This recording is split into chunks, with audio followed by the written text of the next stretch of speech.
मराठा बांधव मुंबईमध्ये आलेले आहेत। मनोज जरांगे पाटील आपल्यासोबत आहेत। खरं तर ज्या पद्धतीनं सगळे मराठा बांधव एकत्र आले, एक दिवसाची परवानगी सरकार देत आहे। मुंबईमध्ये येणं तुम्ही ठरवलेलं होतं। मुंबईचा मुक्काम किती दिवस? सगळ्या मागण्याच्या अंमलबजावणी होईपर्यंत आणि मी मरेपर्यंत हटणार नाही। माझं फक्त मराठ्यांच्या पोरांना आयबीएन लोकमतच्या माध्यमातून सांगणं आहे, मायबाप मराठ्यांनो, मुंबईतले महानगरामधले आणि ग्रामीण महाराष्ट्रातले तुम्हाला जे ग्राउंड दिलेत, वाशीला दिलं आहे, शिवडीला दिलं आहे, तिकडं मस्जिद बंदरजवळ दिलेत, इकडंसुद्धा आझाद मैदानजवळ पण दिलेत, तिथं पार्किंग गाड्या लावा, सुरक्षित लावा, रोडवर गाड्या लावू नका। आणि दुसरं माझं म्हणणं आहे, शांततेत राहा। देवेंद्र फडणवीसने आपल्याला त्रास द्यायचं ठरवलं आहे, तुम्ही फक्त शांतता बाळगा, दगडफेक कुठं करू नका, संयम आणि शांत डोकं ठेवा।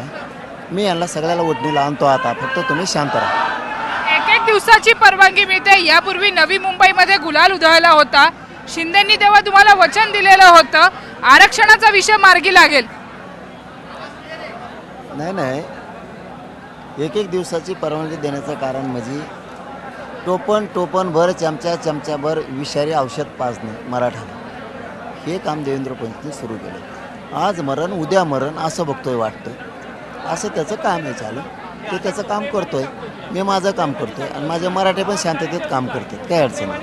मी मिळवणार आहे। शिंदेंना बोलू दिलं नाही, शिंदेला काम करू दिलं नाही, त्यामुळं नाविलाज आहे। सगळे नेते मंचावर येऊन तुमची भेट घेत आहेत। सरकारमध्ये असताना किंवा विरोधी पक्षात असताना सगळ्या नेत्यांनी समर्थन दिले, मग घोडं अडलंय कुठं?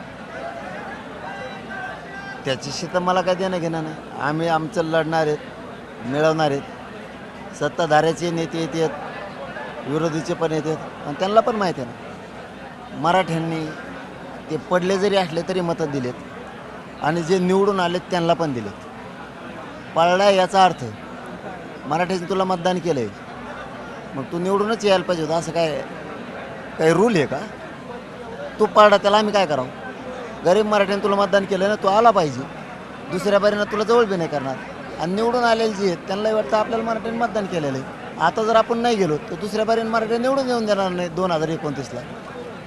निवडणुकांच्या वेळेला मराठा बांधवांना जे काही आश्वासनं देण्यात आली ते आता सरकार विसरलंय का? अगदी अमित शहा आज आपण जर बघितलं तर लालबागच्या राजाच्या दर्शनाला गेलेले, मुंबईमध्ये त्यांची चर्चा सरकारसोबत होतीये, काय वाटतं तोडगा निघेल का?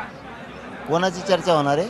अमित शहा हे सुद्धा आज मुंबईत होते, महाराष्ट्रात होते, संपूर्ण मुंबई तुम्ही काबीज केली आहे। काय पडलं काय? नाही बघा, काबीज नाही केली आम्ही मुंबई। मराठ्यांच्या पोराला सहन व्हाय नाही, घरी राहिले ताई, हे सत्य आहे आणि मी आयबीएन लोकमतला सत्यताच सांगतो। महाराष्ट्रातल्या मराठ्यांच्या सगळ्या पक्षातल्या पोरांना सहन होत नाही देवेंद्र फडणवीसने दिलेला त्रास, त्याला काबीज केले नका म्हणून मराठ्यांनी। हे मराठी इथं बसायला जागा नाही, इथं त्यांनी सांगितलं 5000 लोक थांबा। मग पोरांनी काय केलं आहे, इथून त्यांनी 20 किलोमीटरवर ग्राउंड दिलेत आम्हाला, वाशीला, कुठं खारघरला, कुठं इथं शिवडीला, मस्जिद बंदरला, मग गाड्या तिथं लावतात आणि ते आपली इथं बसायला जागा नाही, तर मुंबईत शांततेत चौकून बघून येतात, काही त्रास देते कुणाला? उद्धव ठाकरेंनी तुमच्याशी संवाद साधला, काय नेमकी चर्चा झाली? मी कधीच फोनवर चर्चा करत नाही, पण ते ऐकत नव्हते बोलाच म्हणून, कारण त्यांचं म्हणणं होतं, त्यांची भावना त्यांनी व्यक्त केली की गरिबाचे लेकरं मुंबईत आलेत, सगळ्या जाती धर्माचे लोक गरीब मराठी मुंबईत आलेत, सगळे सेवा करणार, आम्ही पण तुमच्यासोबत येत, आम्ही सेवा करणार। आणि त्यांनी विशेष शब्द वापरला की मुंबईतले हे सर्वसामान्य माणसं आणि श्रीमंत माणसं, सगळ्या जाती धर्माचे, गरिबाचे पोरं मुंबईत आलेत तर सगळेजण त्यांना त्रास नाही देणार, तर त्यांची सेवा करते। आम्ही धन्यवाद मानला त्यांचा, एवढंच। समितीसोबत, शिंदेच्या समितीसोबत चर्चा झाली, सकारात्मक चर्चा झाली असं ते म्हणतायत, तुम्हाला काय वाटतं? अरे ताई, कवा इतके दिवस झाले तुम्ही पत्रकारिता करता, तुम्हाला कधी एक शब्द ऐकायला आलाय का सरकारकडून की आज नकारात्मक चर्चा झाली? ते काय सकारात्मक म्हणते, त्यांनी जर लय मोठा निधी खाल्ला ते म्हणते सकारात्मक निधी खाल्ला, त्यांचं जेवण करताना भांडणं जरी झाले, मारामाऱ्या झाल्या, तर ते म्हणते सकारात्मक मारामाऱ्या झाल्या। शिया दिल्या तरी मग ते सकारात्मक होतं सगळं, असली आहे ती. ते कशाला सकारात्मकच म्हणतात, कशाला पण. यापुढे जरांगे पाटलांचा विचार काय आहे? प्रचंड मोठी जनसमुदाय तुमच्या सोबत आहे. मुंबईत तुम्ही आलेला आहात. गणपतीचे दिवस आहेत. अनेक अर्थाने अनेक लोक पर्यटनासाठी सुद्धा मुंबईत येतात. अनेक मराठा बांधवांना काय सांगाल? आले म्हणून काय झालं, मुंबईत हमीसच गर्दी असते. आम्ही आल्यावर कोणची गर्दी झाली तुमची? आमचे 4-2 हजार पोरं इथं बसत, बाकीचे इकडं तिकडं थांबतात. सहकार्य कायद्याला करतो का नाही आम्ही? माझं फक्त पुन्हा मराठ्यांच्या पोराला सांगणं, बाबा तुम्ही फक्त शांत राहा. आरक्षण मी घेणार आहे. मुंबई सोडली का तर मुद्दाम गैरसमज पसरीत आहेत, ते मुद्दाम त्रास देतात आपल्याला. देऊ द्या, सहन करा, पण शांत राहा.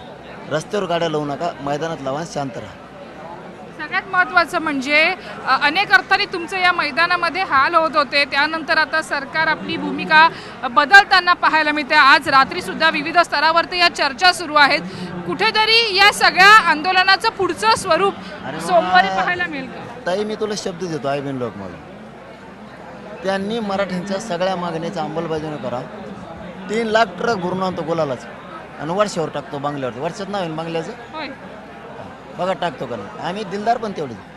तुम्ही खुनशीपणानं पोराला जर मुंबईत लाठी पुढं हाणली काठी, महाराष्ट्र बंद पाडा पुरा. परत तुम्ही नुसते काठी बिटवचिले पोराला इथं मुंबईत, हां हां. तर महाराष्ट्रात चाक बी नाही फिरणार. आणि तुमच्या नेत्याचं, तुम्हाला बी नेते आहेत राज्यात. मुंबईत किती घेतं, इतके ग्रामीण महाराष्ट्रात नेते आहेत. त्यांचं फिरणं मुश्किल झालं. पहिल्यासारखं त्यांना पुन्हा बंद होणार गावात येणं. आमच्या घरी यायचं नाही, आमच्या गावात यायचं नाही. गुणरत्न सदावर्ते यांनी थेट तुमच्यावरती टीका केलेली आहे.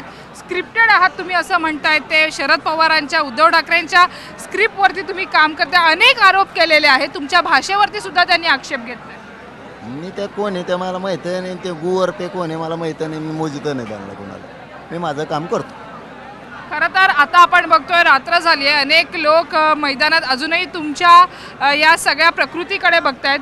तुमची प्रकृती स्थिर आहे, परंतु जे सगळे मराठा बांधव आहेत त्यांच्यासाठी उद्याचा दिवससुद्धा महत्त्वाचा आहे. उद्या साधारणपणे किती लोक इथे असतील, किती मोठ्या संख्येनं मराठा बांधव असतील? पुढच्या शनिवारी रविवारी, आठवडाभर मुक्काम. पुढच्या शनिवारी रविवारी झाडून पुसून महाराष्ट्रातले मराठे मुंबईत येणार पुरे. म्हणजे या शनिवार रविवारी ही झलक दाखवली. मी काय जलक, आणखीन काहीच नाही. असे 7 ते 8 टप्पे आहेत आंदोलनाचे.